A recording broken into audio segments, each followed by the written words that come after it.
जय हिंद दोस्तों, कैसे हो आप लोग।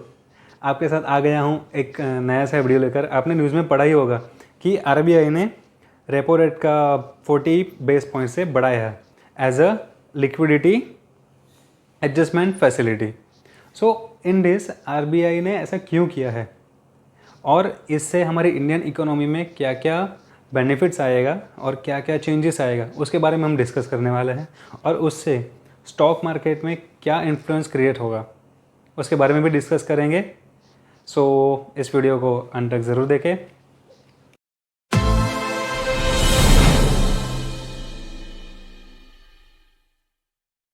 What is the repo rate? Repo rate क्या है यार?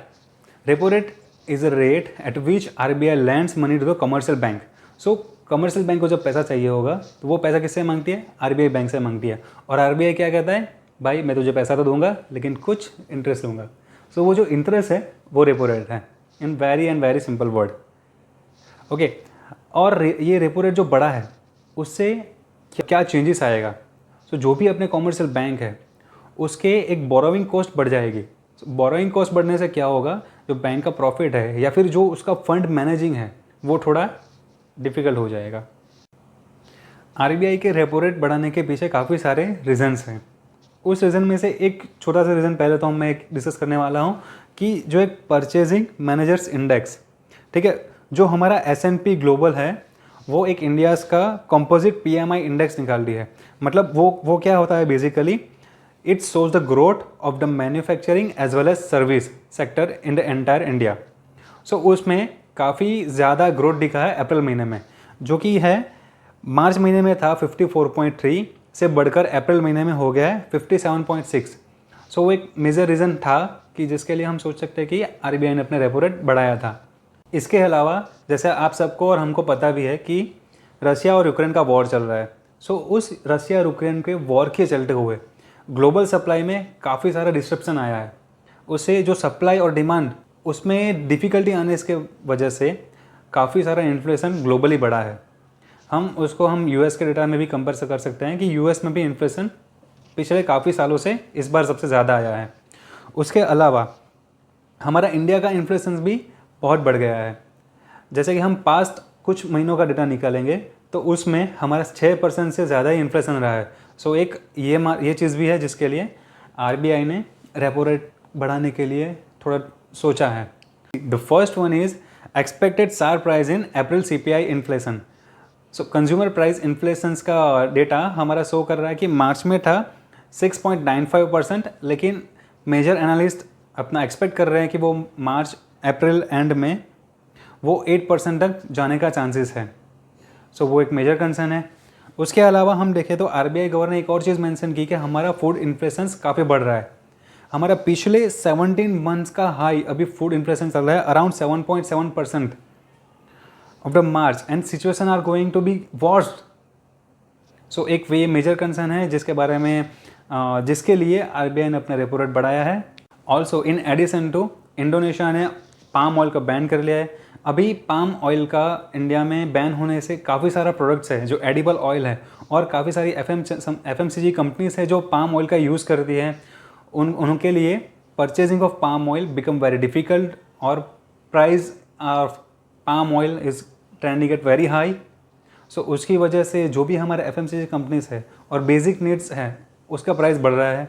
सो वो एक मेजर कंसर्न है और आरबीआई को पता है कि इंडिया में food inflation is a major concern for any middle class family. So that's why that repo rate is going to high, becoming high. Also the high fertiliser cost is major concern. उसकी वजह से हमारा जो भी food का price है वो ज़्यादा बढ़ेगा। उसके अलावा the monetary itself helpless to tackle supply shortage. हमारा मॉनेटरी पॉलिसी है वो हेल्पलेस है सप्लाई शॉर्टेज को मेंटेन करने के लिए। और गवर्नर ने इस चीज़ को पॉइंट आउट किया है कि it is the important factor for making that inflation in the control. और according to the RBI economist the food price are going much higher in next few months. Also the meeting of US Fed में Fed का meeting चल रहा है और कल ही उसका भी 50 बेस पॉइंट्स का यील्ड बढ़ा है। सो आरबीआई गवर्नर और आरबीआई इकोनॉमिस्ट का ये सोचना है कि इंडिया की अगर करेंसी को स्टेबलाइज रखना है तो यूएस और इंडिया को एक साथ ही बढ़ना पड़ेगा। सो अगर ये दोनों में डिफरेंस आ गया तो उससे क्या होगा, एक तो it would impact the foreign currency exchange और फॉरेन करेंसी इनफ्लोज।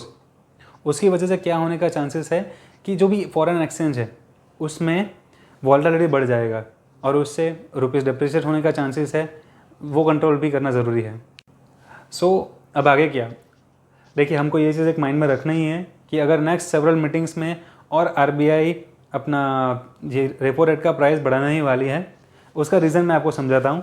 पहले तो एक ये कि हमारा जो रियल पॉलिसी रेट है, जिसको हम कहते हैं the policy rate adjusted to inflations, उससे हमारा रेपो रेट काफ़ी नीचे है, वो नेगेटिव में है। ठीक है, liquidity of the currency is very much higher. उसको कंट्रोल करने के लिए एक तो आरबीआई ने ये रेपो रेट का बढ़ाया है। उसके अलावा नेट सरप्लस ऑफ करेंसी है, it is higher of greater than 1.2% of the net demand and liability of the supply. So definitely it is the inflationary for the banks as well as the government as well. So ये repo rate बढ़ने ही वाला था और आगे भी बढ़ेगा, ये आप सोच लो माइंड में। और जब भी रेपो रेट में राइज होगा, थोड़ा तो मार्केट में फ्लक्चुएशन आएगा, क्योंकि उससे कंपनीज के डायरेक्टली प्रॉफिटेबिलिटी को फ़र्क पड़ता है।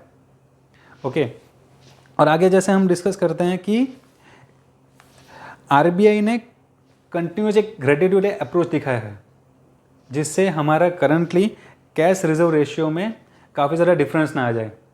ये एक पॉजिटिव साइन है, जिससे हमारे इंडियन इकोनॉमी को ग्रो करने में एक बेटर और अच्छे रास्ते पे ग्रो करेगा। अभी जो हमारा रेपो रेट का राइज हुआ है, उसकी वजह से 87,000 करोड़ का इनफ्लो हुआ है टू द गवर्नमेंट्स। सो वो जो पैसा था 87,000 करोड़, वो सक हुआ है मार्केट से, वो बेसिकली डायरेक्टली जाएगा गवर्नमेंट के पास। जो गवर्नमेंट के बोरोइंग प्लानिंग से उसमें काफ़ी ज़्यादा हेल्प करेगा। सो जो गवर्नमेंट ग्रो करती है तो मार्केट ग्रो करता है। So vice versa, this is the positive sign. So देखो, ये हमको एक माइंड में रखना है कि ये आरबीआई अपना रेपो रेट बढ़ाएगा पिछले कुछ अगली मीटिंग्स में। सो उसके लिए हमको प्रिपेयर रहना है। जब तक इन्फ्लेशन कंट्रोल नहीं होगा तब तक ये चीज़ थोड़ा रहेगा। सो अगर आपको ये मेरा ये वीडियो अच्छा लगा है, अगर आपको ये मेरा वीडियो इन्फॉर्मेटिव लगा है, तो इस वीडियो को लाइक करें, मेरे चैनल को सब्सक्राइब करें और अपने फ्रेंड्स के साथ शेयर करिए, ताकि वो काफ़ी ज़्यादा नॉलेज ले पाए इस पूरे न्यूज़ के रिगार्डिंग। जय हिंद।